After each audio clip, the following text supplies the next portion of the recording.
سيدنا ومولانا محمد وعلى سيدنا علي وسيدتنا فاطمة وسيدتنا زينب وسيدنا حسن وسيدنا حسين وعلى آله وصحبه وبارك وسلم.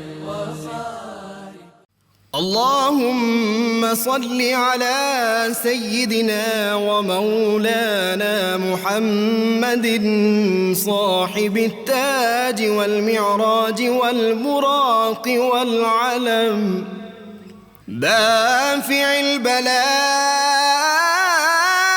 والوباء والقحط والمرض والألم اسمه مكتوب مرفوع مشفوع منقوش في اللوح والقلم سيد العرب والعجم جسمه مقدس معطر مطهر منور في البيت والحرم شمس الضحى بدر الدجى صدر العلا نور الهدى كهف الورى مصباح الظلم جميل الشيم شفيع الأمم صاحب الجود والكرم والله عاصمه وجبريل خادمه والبراق مركبه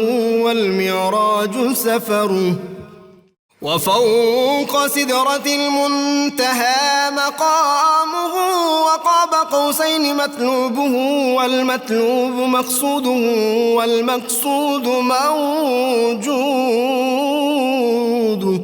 سيد المرسلين خاتم النبيين شفيع المذنبين أنيس الغريبين رحمة للعالمين راحة العاشقين مراد المشتاقين شمس العارفين سراج السالكين مصباح المقربين محب الفقراء